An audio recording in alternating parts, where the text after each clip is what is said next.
வணக்கம் நண்பர்களே. இந்த வீடியோல நம்ம என்ன பார்க்க போறோம்னா, அசோக் லைலாண்ட் லிமிடெட் இந்த கம்பெனியோட அனலைஸ் தான் நம்ம பார்க்க போறோம். இந்த கம்பெனி இன்னைக்கு எப்படி இருக்கு? இதுக்கு முன்னாடி எப்படி இருந்துச்சு? இதுக்கப்புறம் எப்படி இருக்கலாம்? அப்படிங்கிறத இந்த வீடியோல நம்ம பார்க்கலாம். இதே மாதிரி நல்ல கம்பெனிகள அனலைஸ் பண்ணி நம்ம சேனல்ல போட்டு வந்துகிட்டு இருக்கோம். விருப்பம் உள்ளவங்க பிளேலிஸ்ட்ல போய் செக் பண்ணி பாருங்க.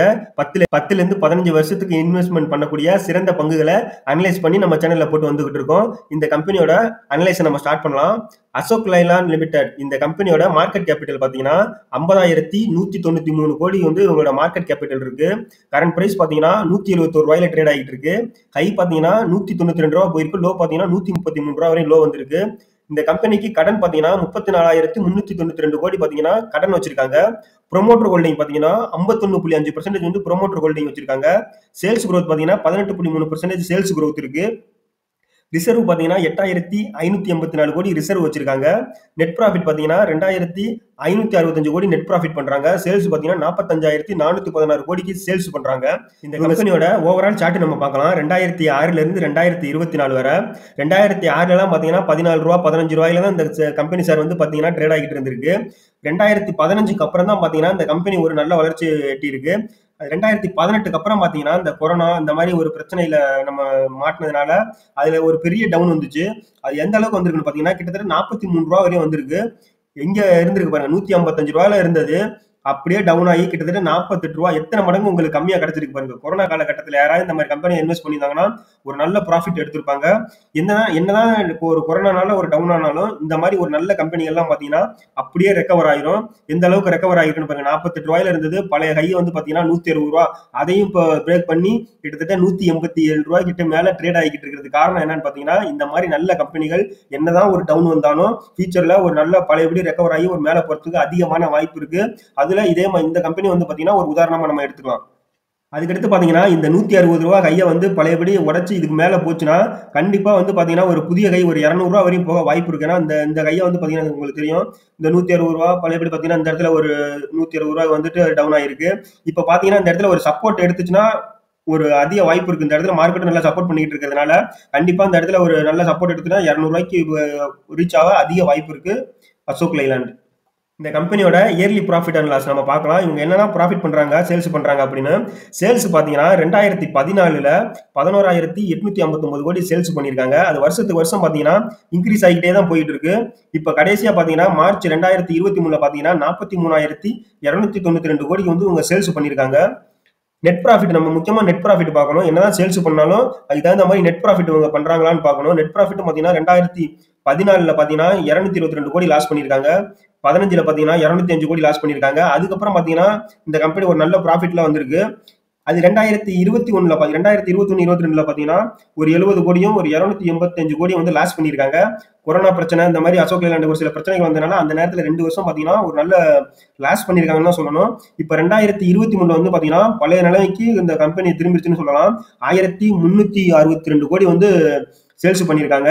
ஏன்னா எந்த அளவுக்கு அவங்க வந்து சேல்ஸ் இன்க்ரீஸ் பண்ணிருக்காங்கன்னு பாருங்க. மார்ச் 2022ல 26,565 கோடி தான் வந்து இவங்க பண்ணிருக்காங்க, சேல்ஸ் பண்ணிருக்காங்க. அடுத்த வருஷமே பாத்தீங்கன்னா அப்படியே டபுள் பண்ணிட்டாங்க.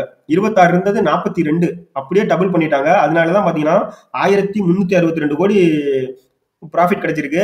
வரக்கூடியதுல பாத்தீங்கன்னா 2,565 கோடி ப்ராஃபிட் கிடைக்க அதிக வாய்ப்பு இருக்கு. இந்த கம்பெனி பாத்தீங்கன்னா ஒரு இதுவரையும் பண்ணாத அளவுக்கு ப்ராஃபிட் பண்ண வாய்ப்பு இருக்கு. வரக்கூடிய இயர்ல வந்து பாத்தீங்கன்னா 2,565 கோடி ப்ராஃபிட் பண்ண அதிக வாய்ப்பு இருக்கு அசோக் லைலாண்ட்.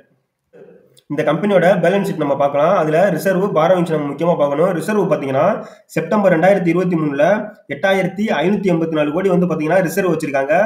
பாரோவிங்ஸ் கடன் பாத்தீங்கன்னா 34,392 கோடி வந்து பாத்தீங்கன்னா கடன் வச்சிருக்காங்க. இந்த கம்பெனிக்கு கடன் வந்து கொஞ்சம் அதிகமா தான் இருக்கு. அவங்க கடனையும் பாத்தீங்கன்னா வருஷத்துக்கு வருஷம் இன்க்ரீஸ் பண்ணிக்கிட்டே தான் போய்கிட்டு இருக்காங்க. 2014ல பாத்தீங்கன்னா 8,500 கோடி கடன் வச்சிருந்தவங்க கொஞ்சம் கொஞ்சமா இன்க்ரீஸ் பண்ணி இப்ப 34,000 கோடி கடன் வச்சிருக்காங்க. இந்த ஒரு லிமிட்லயே மெயின்டைன் பண்ணாங்கன்னா பரவாயில்ல. அதிகமா கடனை எந்த ஒரு கம்பெனிக்குமே வந்து கடனை அதிகரிச்சுக்கிட்டே போறது அந்த கம்பெனிக்கு ஒரு பிரச்சனை தான். ஆனா அவங்க ரொம்ப பெரிய லெவல்ல பண்ணல.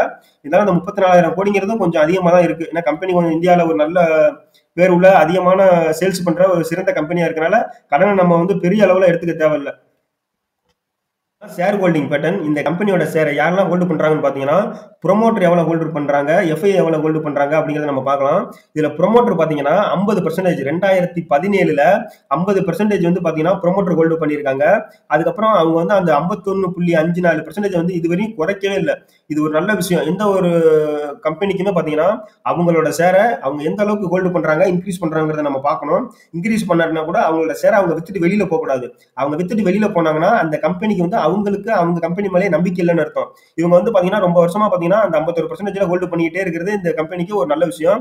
அதுக்கடுத்து பாத்தீங்கன்னா எஃப்ஐ இவங்க 20% கிட்ட ஹோல்டு பண்றாங்க. இதுவும் ஒரு நல்ல விஷயம் இந்த கம்பெனிக்கு. 2017ல 17% ஹோல்டு பண்ணவங்க அதை கொஞ்சம் கொஞ்சமா குறைச்சாலும் பழையபடி பாத்தீங்கன்னா டிசம்பர் 2023ல 20% இன்க்ரீஸ் பண்ணிட்டாங்க. இப்போ வந்து கிட்டத்தட்ட பாத்தீங்கன்னா போன வருஷத்துக்கும் இந்த ஒரு மார்ச் 2023க்கும் டிசம்பர் 2023க்கும் பாத்தீங்கன்னா கிட்டத்தட்ட 6% எஃப்ஐ இன்க்ரீஸ் பண்ணிட்டாங்க. எஃப்ஐ இந்த கம்பெனிக்கு உள்ள வர்றாங்கன்னா அவங்க வந்து சும்மாலாம் நம்மள மாதிரி சாதாரணமா அனலைஸ் பண்ணிட்டு வர மாட்டாங்க. டீட்டெயிலா அந்த கம்பெனி நல்லா அனலைஸ் பண்ணிட்டு தான் உள்ள வந்திருக்காங்க. அது எவ்வளவு எத்தனை பர்சன்டேஜ் இருக்காங்க பாருங்க. 6% வந்து இந்த 3 மாசத்துல மட்டுமே 6% இன்க்ரீஸ் பண்ணிருக்காங்க அப்படிங்கிறது இந்த கம்பெனிக்கு ஒரு நல்ல விஷயம். அதே மாதிரி எஃப்ஐயும் பாத்தீங்கன்னா 14% வந்து எஃப்ஐ ஹோல்டு பண்றாங்க. கவர்மெண்ட் பாத்தீங்கன்னா 0.07% வந்து கவர்மெண்ட் ஹோல்டு பண்றாங்க. பப்ளிக் பாத்தீங்கன்னா 13.25% ஹோல்டு பண்றாங்க. அதுக்கடுத்து அசோக் லைலாண்ட் லிமிடெட் இந்த கம்பெனி என்னெல்லாம் மேனுஃபேக்சரிங் பண்றாங்க, சேல்ஸ் பண்றாங்க அப்படிங்கறத நம்ம பார்க்கலாம்.